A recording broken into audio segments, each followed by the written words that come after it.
Treasurer, good morning to you. Good morning, Deb. Now, Good morning, uncharted, unprecedented, they're the words that are being bandied around because the numbers that you delivered yesterday, they are ugly.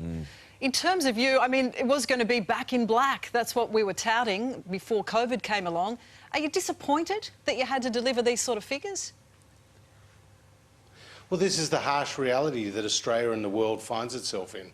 I mean, what we're seeing now is a once-in-a-century event with the coronavirus pandemic, and the impact on the Australian economy is like nothing we've ever seen before. And the good news, though, for Australia is that we're better placed, both on the health front and the economic front, than nearly any other country around the world. But at the same time, we've seen unemployment go up, and it will continue to go up. The government is spending record amounts of taxpayers' money to try to keep people in a job and to cushion the blow from the coronavirus. But these are the uncertain times that we're living in, and we'll continue to have the people's back. Treasurer, isn't the reality that these numbers could be far worse, given they're based on Victoria coming out of lockdown in the next 4 weeks, and they may very well not come out of lockdown?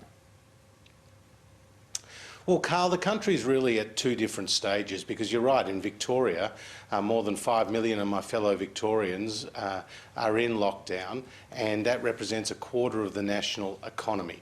And of course, we've seen a rise in cases in Victoria, more than 400 just yesterday.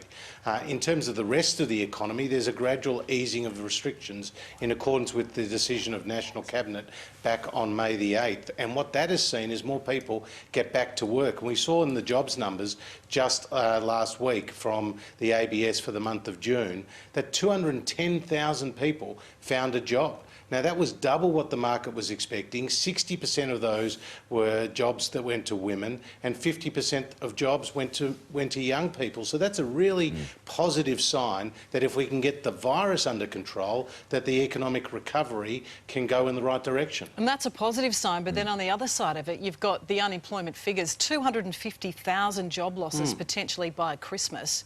I mean, that's a massive impost on the unemployment rate and on the queues and on families and on the economy. Is that accurate, that figure, do you think? I mean, obviously it's a movable feast.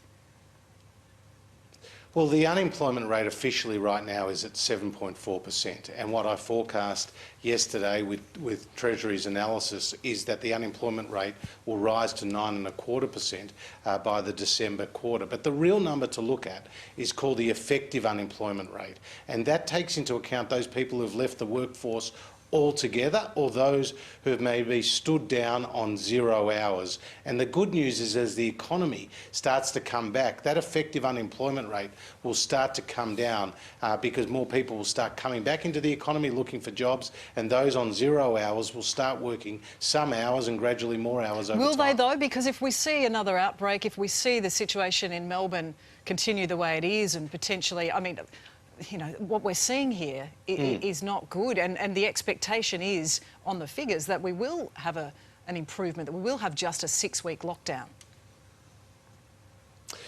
Well, Deb, this is the great uncertainty that we're facing, and that's why it's critically important that everybody follows the medical advice. And as you know, in Victoria, there's a requirement now, a mandatory requirement to wear masks, and people are being very careful in following the medical instructions, and there should be penalties for those who do not. Of course, we're providing, as a federal government, as much support to the Andrews government as possible. We have more than 1,000 Australian Defence Force personnel who are deployed in Victoria. We have more than 800 Commonwealth officials that are assisting in the health tasks. We've funded more than 20 respiratory clinics that are undertaking thousands of tests. So we'll do everything possible to work with the Victorian government to try to suppress these new cases that we're seeing. Really quickly, a couple of things really quickly. Tax cuts, when are they coming, and who are they going to affect? Well, as you know, there was a contrasting narrative at the last election, Karl.